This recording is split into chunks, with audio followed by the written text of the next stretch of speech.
اعوذ باللہ من الشیطان اللعین الرجیم بسم اللہ الرحمن الرحیم الحمد للہ رب العالمین والصلاة والسلام علی نبی الکریم وعلی آلہ الطیبین الطاہرین المعصومین المنتجبین ولعنۃ اللہ علی اعدائہم من الآن الی قیام یوم الدین آمین یا رب العالمین اما بعد فقد قال اللہ تبارک و تعالی فی قرآن مجید بسم اللہ الرحمن الرحیم ان اللہ وملائکتہ یصلون علی النبی یا ایہا الذین آمنوا صلوا علیہ وسلموا تسلیما الذین یؤذون اللہ ورسولہ لعنہم اللہ فی الدنیا والآخرہ وعد لهم عذابا مہینا صدق اللہ العلی العظیم وقما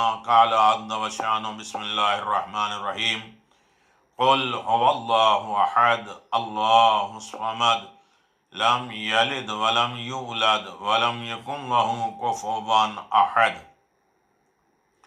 صدق اللہ العلی العظیم وصدق رسولہ النبی الکریم۔ سامعین محترم، ناظرین گرامی قادر، دین کی جڑ و شاخیں، اصول دین اور فروع دین کے سلسلے میں ہماری یہ تقریباً 32 نشست ہے، 32 پارٹ ہو چکے ہیں، جس میں توحید الہی کے 10 حصے، عدل الہی کے 10 حصے، اور الحمدللہ ابھی نبوت خدا کے 11 حصے ہو چکے ہیں۔ نبوت کی ضرورت کیوں ہے؟ نبی کا کام کیا ہے؟ نبی کے صفات کیا ہیں؟ نبی کا خاصہ کیا ہے؟ نبی کے آنے کا نتیجہ اور اثرات کیا ہے عقل کے اوپر، معاشرے کے اوپر، اور اس کے مفید راستے کیا ہیں؟ اس ضمن میں آپ حضرات سے گفتگو جاری و ساری تھی۔ آج ہم آپ کے قدم بڑھاتے ہوئے کہ نبوت کے کمالات میں، خوبیوں میں، اس کے نتیجے، اس کے اثرات، جہاں عصمت، معجزہ، انبیاء کی گواہی اور ہر طریقے سے بالا اور اعلیٰ کردار میں، رفتار میں، گفتار میں، ہر مشکل حالات کا حل کرنے والا، خدا سے رابطہ رکھنے کا ذریعہ، اور اس میں ایک چیز ہے الہی پروردگار کا فیض و کرم۔ اللہ تبارک و تعالیٰ کا یہ بہت بڑا لطف و کرم ہے کہ اس نے ہمارے لیے نبی دیے، رسول دیے۔ انسان اگر باہوش اور حواس میں ہو تو اپنی ذاتی کمزوریوں کا احساس رکھتا ہے کہ اس کے پاس کوئی شے اپنی نہیں ہے۔ اگر انسان صحیح معنوں میں سوچے اور غور کرے اور فکر کرے تو یہاں تک اس کی فکر و نظر آئے گی کہ جو کچھ بھی اس کے پاس ہے وہ اس کی نہیں ہے، بلکہ کسی کے عطا کیا ہوا۔ اگر انسان باہوش ہے، باحواس ہے، تو اس بات کی طرف وہ متوجہ ہوگا اور اپنی ذاتی پرسنل لائف میں کمزوریاں، کوتاہیاں، بے بسی کا اندازہ لگائے گا کہ ہمارے پاس جو کچھ بھی ہے وہ ہمارا نہیں ہے۔ وجود سے لے کر آخری سانس تک، اور ظاہری نعمتوں سے لے کر باطنی ادراکات جو کچھ ہم حاصل کرتے ہیں، سب کسی دوسرے کا فیض، کرم اور رحم کا نتیجہ ہے۔ سانس لیں، اٹھنا بیٹھنا چلنا پھرنا نعمت الہی کو کون شمار کر سکتا ہے؟ اللہ کے احسانات کو کون گن سکتا ہے؟ کتنی لطف و عنایات جو ایسی ہیں جو ظاہر اوپن ہے، اور کتنی ہیں ایسی جو دکھائی نہیں دیتی۔ ان نعمتیں جو ظاہری ہیں باطنی ہیں، ان کا انسان شمار کیسے کر سکتا ہے؟ یہ جو ہمارے پاس جو ساری نعمتیں آ رہی ہیں، کسی دوسرے فیاض کا نتیجہ اور فیض و کرم ہے۔ کوئی ہے جو اتنی مہربانیاں اتنا کرم کر رہا ہے کہ ہم پر ظاہری نعمتیں بھی نچھاور کیا جا رہا ہے، بارش کیا جا رہا ہے، باطنی نعمتوں کا انبار ہے۔ یہ لطف و عنایات، یہ فضل و الہی، یہ ساری چیزیں کسی اور کی طرف سے ہے۔ ہم ذاتی اعتبار سے کمزور ہیں اور اس لائق بھی نہیں ہے کہ یہ ساری چیزیں ہم جمع کر سکیں۔ ایک سانس اکھڑنے لگتی ہے یا تیز چلنے لگتی ہے یا کم آنے لگتی ہے تو ہماری حالت خراب ہو جاتی ہے۔ یہ سانس پیدا کرنا، پھر اس کے بعد باطنی عقل نعمت، ہدایت نعمت، یہ ساری چیزیں نعمت الہی جو ظاہری اور باطنی، انسان اس کی طرف متوجہ بھی نہیں ہو سکتا۔ یہ سمجھ لینا چاہیے کہ یہ سارا فیض، یہ سارا کرم، یہ سارا لطف کسی اور کی طرف سے ہے۔ ہم بالکل بے بس ہیں، ہمارے اختیار میں کچھ بھی نہیں ہے۔ یہ کسی کی عطا ہے، مہربانی ہے، جس نے دنیا میں ہمیں بھیجا ہے اور پھر باقی بھی رکھا ہے۔ لیکن اس کے باوجود یہ سارا احساس مادی فطری نعمتوں سے متعلق ہے۔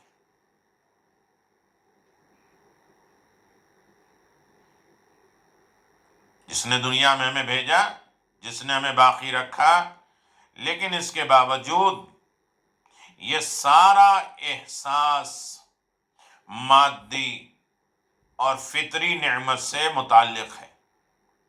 زندگی کی رہنمائی کے بارے میں اسے یہی احساس ہے کہ اسے خود اس کے رحم و کرم پہ چھوڑ دیا گیا۔ یعنی اتنے طریقے کی نعمتیں جو ہمیں مل رہی ہیں، نعمتوں سے ہم مستفید ہو رہے ہیں، یہ ہماری رہنمائی ہو رہی ہے، یہ ہمارے اوپر رحم و کرم ہو رہا ہے، یہ ہم نے یہ سوچ لیا کہ یہ سب چیزیں ہمارے اوپر چھوڑ دیا گیا، خود اس کے رحم و کرم پہ چھوڑ دیا گیا۔ جیسے چاہے تم استعمال کرو، جیسے چاہے لو، اور وہ جس طرح چاہے زندگی گزارے۔ کہ ہم نے ساری نعمتیں ظاہری باطنی سب کچھ تمہیں دے دیا، اور تمہارے دے دیا گفٹ، رہو کھاؤ پیو استعمال کرو، یہ سب تمہارے اوپر ہے، اپنی مرضی سے، اپنی مرضی سے جیو گے، چاہے اپنے کردار کے بلند ترین درجے تک پہنچ جائے یا افضل السافلین بالکل پست اور ذلیل حد تک پہنچ جائے، بہت اعلیٰ بن جائے، اور یہ پست اور ذلیل اور رسوا بن جائے، یہ سب ہمارے اوپر نہیں ہے۔ اس بات کو بے شعور، جس کے پاس عقل، ہنر، سوچ وچار کی طاقت نہیں ہے، انسان آزادی فکر و نظر تصور کر کے خوش ہو جاتا ہے۔ اس کے بعد آزادی ہے، سوچنے کی آزادی، عمل کی آزادی، ہر طریقے سے آزادی ہے، وہ کر کے خوش ہو جاتا ہے یہ سوچ کر۔ اور اسی آزادی کو باشعور انسان، عقل مند انسان ایک قسم کی لاوارثی تصور کرتا ہے کہ اس کے اندر لاوارسی تصور کرتا ہے گویا معدی نعمتوں سے مالا مال کر دینے والے نے معنوی منزل پر ہر فضل و کرم سے محروم کر دیا۔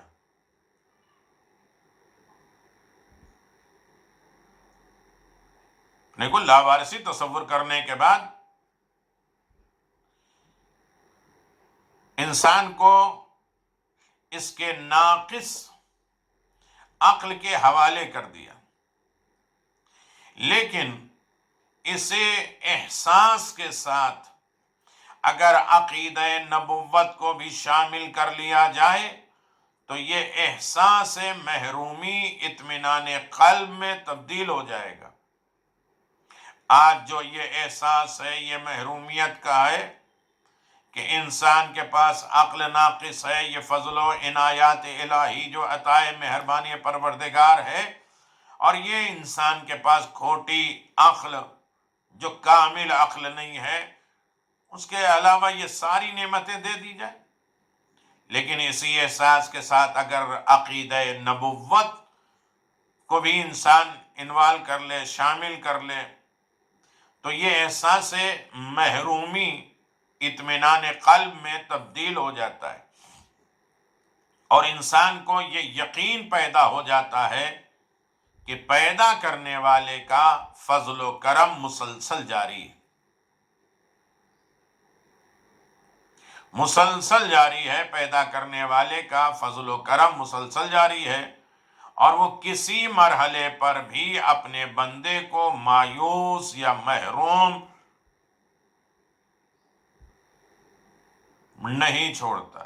یہ بات طے ہے کہ اگر عقیدہ نبوت ہماری عقل کے ساتھ شامل ہو جائے اور یہ ہماری نعمتوں کے ساتھ شامل ہو جائے اور انسان بلند ہو جائے، پستی سے نجات پا جائے، تو اسے یہ اطمینان قلب ہو جائے گا، اسے محرومیت کے احساس اس کے اندر ختم ہو جائیں گے، تبدیل ہو جائیں گے، اور انسان کو یہ یقین پیدا ہو جاتا ہے، یقین پیدا ہو جاتا ہے کہ پیدا کرنے والے کا فضل و کرم مسلسل کنٹینیو جاری و ساری ہے، اور وہ کسی مرحلے پہ اپنے بندے کو محروم مایوس نہیں کرتا ہے۔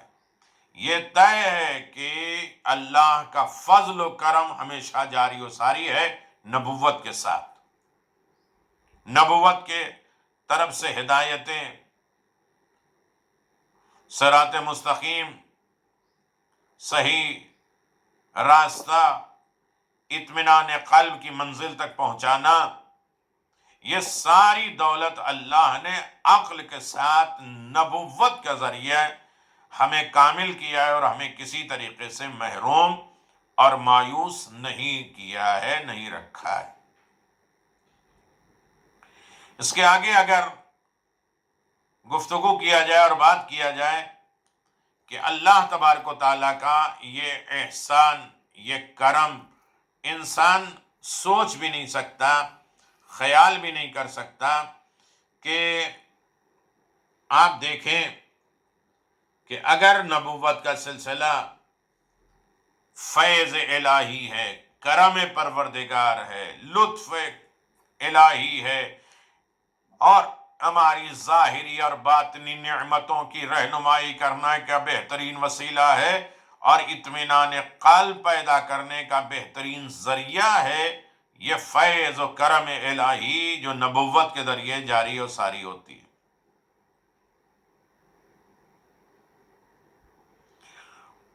اور اس کے بعد بھی آپ اندازہ لگائیں کہ نبوت کے نتیجے، اثرات، فیوز و برکات کیا ہیں۔ کردار کا نمونہ، سمپل کردار ہمارے سامنے، ہمیں نہیں معلوم ہے کہ ہمیں کیسے جینا ہے، کیسے مرنا ہے، کیسے رہنا ہے، کیسے راستہ اپنانا ہے، کون سا راستہ صحیح ہے، کون سا غلط ہے، کون سا خیر ہے، کون سا شر ہے، یہ ساری چیزیں ہم نہیں سمجھ سکتے۔ ہمارے پاس ایک نمونے کے طور پہ، ایک سمپل کے طور پر ایک صحیح سیرت ہو، ایک صحیح رہنما ہو، جن کے نقش قدم پر، جن کی ہدایتوں پر، جن کی رہنمائی پر ہم قدم آگے بڑھا سکیں۔ انسانی زندگی کی فطری رفتار،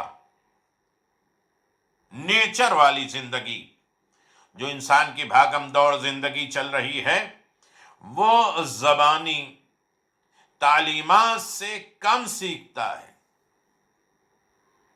انسان کسی کو زبان سے جو ہے وہ اس کو ہدایت کرے، تعلیمات دے، رہنمائی کرے تو وہ کم سیکھے گا، اتنی ہدایت نہیں حاصل کرے گا۔ کتنی بھاگم دوڑ زندگی میں انسان کسی کو زبان سے کچھ سمجھائے تو اس کی تعلیمات، اس کی ہدایات، اس کی گفتار انسان کی زندگی میں کم اثر کرے گی۔ بہت کم انسان اس سے حاصل کر سکتا ہے علم، اور کردار کے نمونے سے زیادہ متاثر ہوتا ہے۔ زبان سے کم کردار اس کے سامنے ہو تو اس سے بہت زیادہ انسان متاثر ہوتا ہے، اثر لیتا ہے۔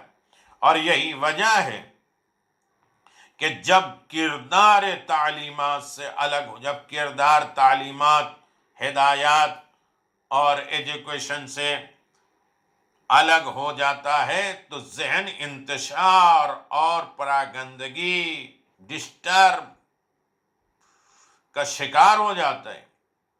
انسان کی زندگی میں بہت سے مسائل پیدا ہو جاتے ہیں۔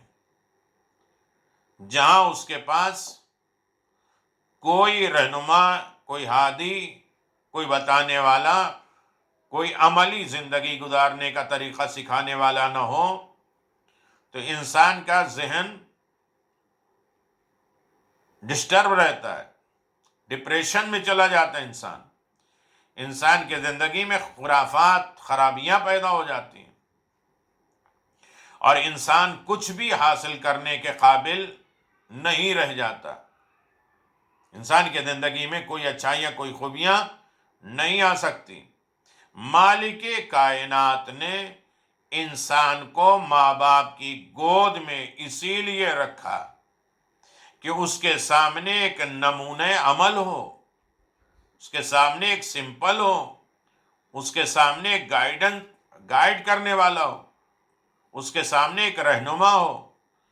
پیدا کرنے کے بعد آزاد نہیں کیا، جانوروں کے بچوں کی طرح نہیں کہ خود چلو پھرو جاؤ کھاؤ۔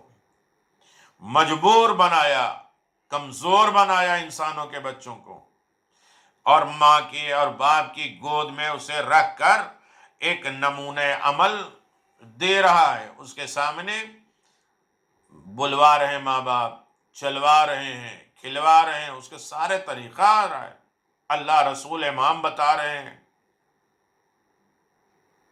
یہ سارا طریقہ اسے ماں کے گود اور باپ کے پہلو میں آتا ہے، یہ نمونہ عمل ہے، اور وہ اسی کو دیکھ کر کھانے، پینے، سونے، جاگنے، زندگی کے سارے اعمال انجام دینے کا طریقہ حاصل کرتا ہے، سلیقہ سیکھتا ہے، زندگی کا دستور سیکھتا ہے۔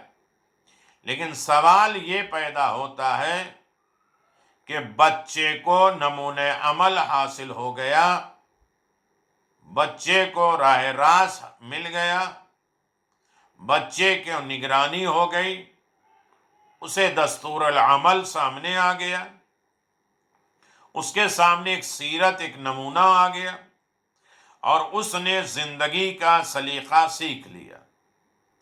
مگر مالک نے بڑے افراد کے لیے کیا انتظام کیا؟ یہ تو بچوں کا ہے، ماں باپ نے سکھایا، ابھی عقل کامل نہیں ہے، جیسا بتایا، جیسا سمجھایا، جو کچھ کھلایا، جس طریقے سے رکھا، سب طریقے سے وہ راضی رہا۔ اس کے سامنے ماں ہی باپ سمپل تھے۔ لیکن وہ جب گھر سے باہر نکلے گا، بڑا ہوگا، معاشرہ دیکھے گا، سوسائٹی دیکھے گا، ماحول دیکھے گا، ملک دیکھے گا، تو بڑے لوگ کے لیے اللہ نے کیا نمونے، کیا سمپل رکھا ہے۔ بڑے افراد جو ہوتے ہیں ان کی نگرانی کے لیے، ان کی دیکھ بھال کے لیے، ان کو نمونہ عمل کس طریقے سے اللہ تبارک و تعالیٰ نے پیش کیا ہے یہ اس بات کی طرف ہمیں توجہ دینا ہے کہ جب بچے کو ماں باپ کی گود میں رکھ کے تربیت دیتی ہے، دلایا ہے، نمونے عمل پیش کیا ہے، کھانے پینے کا طریقہ، اٹھنے بیٹھنے کا طریقہ سکھایا ہے، تو بڑے افراد، عقل مند بالغ افراد کے لیے بھی کچھ نہ کچھ تو ہوگا، اور انہیں خود ذاتی خیالات، تصورات کے رحم و کرم پہ کیوں چھوڑ دیا جائے گا؟ جب بچے کی رہنمائی کے لیے ماں باپ ہے تو بڑے کو گائیڈ کرنے کے لیے کیا انہی کے اوپر چھوڑ دیا جائے، ان کی مہربانیوں کے اوپر چھوڑ دیا، جو چاہے جیسے چاہے کرو، چھوڑ دیا گیا؟ نہیں، یا ان دوسرے افراد کے حوالے کیوں کر دیا جائے، دوسرے لوگوں کے حوالے کیوں کر دیا جائے؟ یا تو ایسے ہی ٹھیک ہے، عوام کے حوالے کر دیا، پبلک، بازار، کلچر و معاشرے کے حوالے کر دیا، جاؤ تمہاری لائف ہے، تم جیو جس طریقے سے چاہے جیو۔ نہیں، دوسروں کے بھی حوالے نہیں کیا۔ جو ذاتی کمزوریوں کی بنا پر خود بھی ایک نمونے کردار کے محتاج ہیں، ان کے حوالے نہیں کرے گا۔ جو خود پرسنل لائف میں کسی نہ کسی طریقے سے ان کے پاس احتیاج ہے اور ضرورت ہے، اور ان کے پاس محتاجی ہوتی ہے، وہ کمزور ہوتے ہیں، خود اپنی ان کے حوالے پروردگار کر دے گا، جو خود محتاج ہے، جو خود کمزور ہے۔ عقیدہ نبوت اسی سوال کا واضح، کھلا ہوا، اوپن جواب ہے کہ اللہ نے تمہیں بغیر نگراں کے، بغیر ہادی کے نہیں بھیجا ہے۔ تمہارے پاس ایک نمونہ ہے، ایک سمپل ہے، ایک دستور ہے۔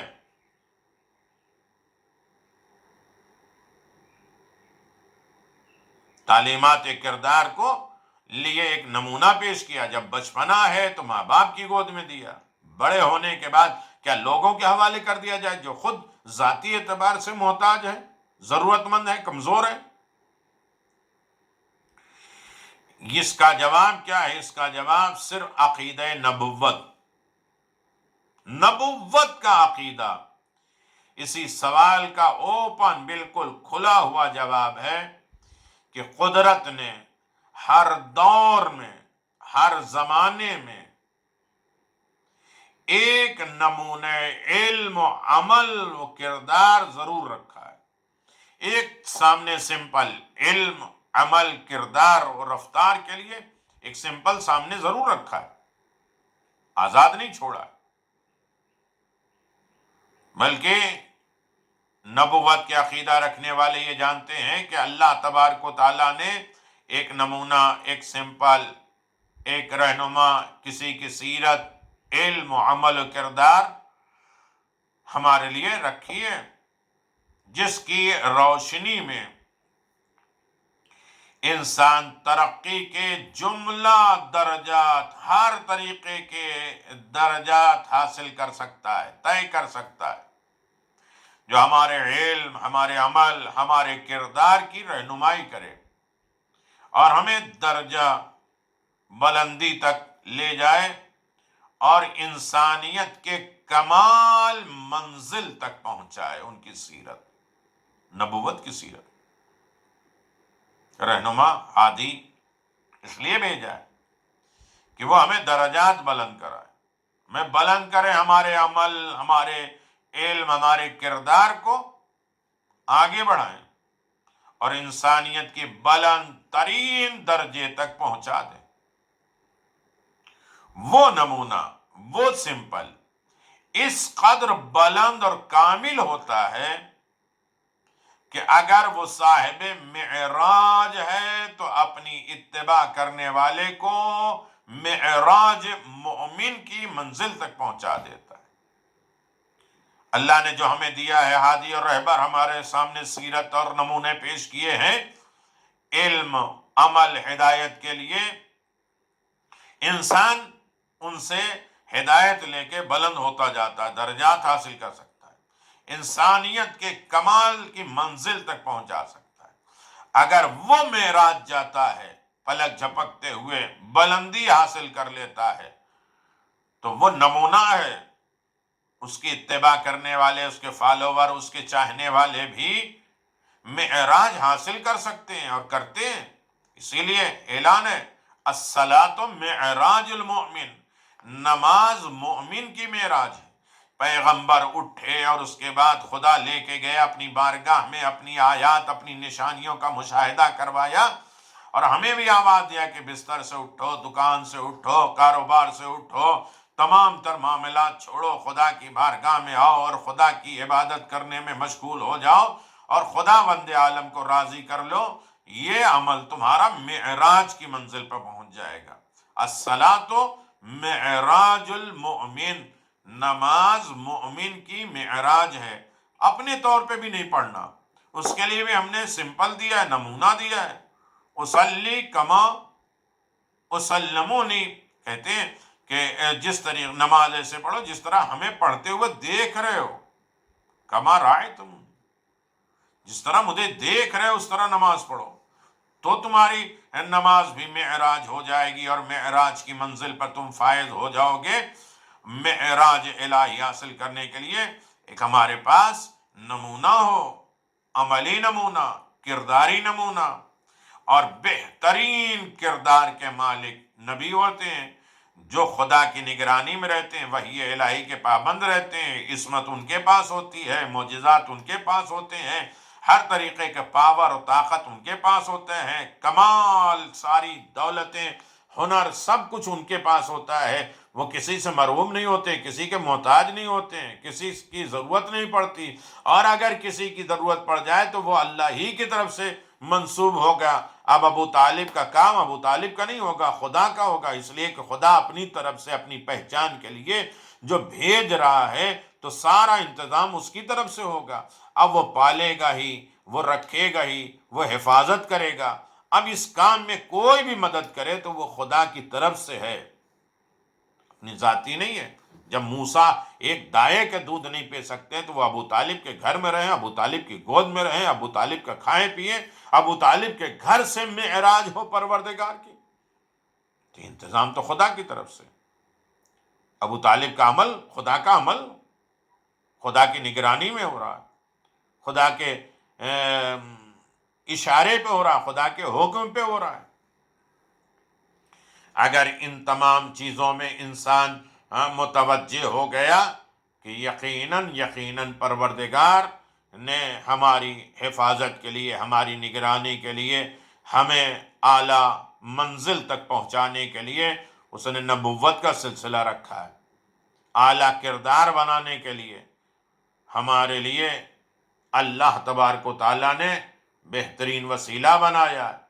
یہ فیض و کرم الہی ہے کہ اس نے ہماری زندگی کو ایسے ہی نہیں چھوڑ دیا، نعمتیں دی، زندگی دی، عیش و آرام دیا، اس کے بعد بھی ہماری حفظ و امان، صحت سلامتی کے لیے آمادہ بھی کیا، تیار بھی کیا۔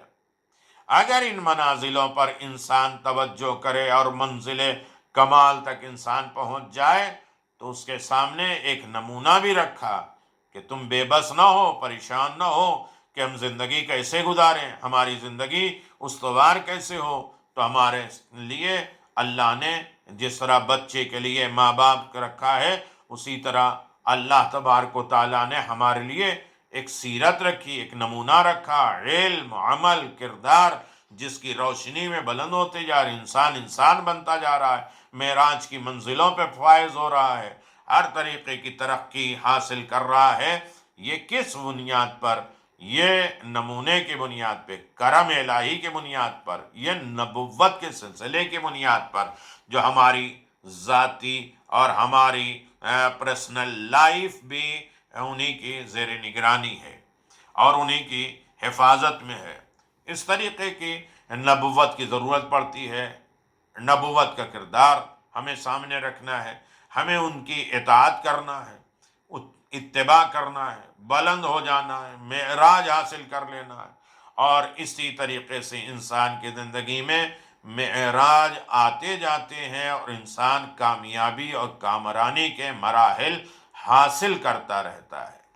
لہذا نبوت کا یہ سلسلہ چل رہا ہے، آپ توجہ کریں، نبوت کی ضرورت کیا ہے، نبوت کے صفات کیا ہیں، نبوت کے شعبے کیا ہیں، نبوت کی طاقت کیا ہے، نبوت کے کمالات کیا ہیں، یہ ساری چیزیں آپ حضرات کی خدمت میں بیان کیے جا رہے ہیں۔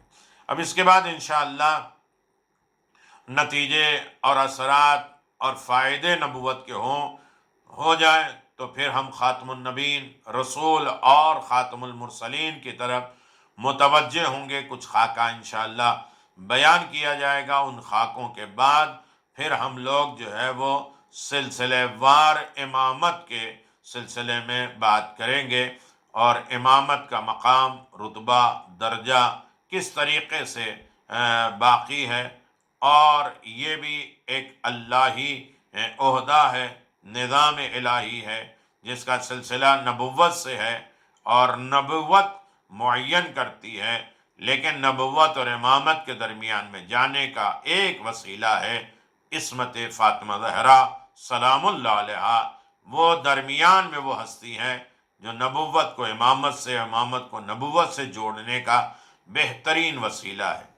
یقیناً دعا کرتے رہیں کہ رب کعبہ ہمیں توفیق دے کہ ان تمام طریقے کو، اصول اور فروع کو ہم مکمل کر لیں، اور معصومین اور نبی اور احکام الہی کے مطابق معاشرے میں راہ ہدایت کو پہنچاتے رہیں، اور لوگ اس پر انشاءاللہ عمل کرتے رہیں، لوگوں کو آگے بڑھاتے رہیں، اور صحیح طریقے سے راہ راست پر ہم لوگ پہنچ جائیں۔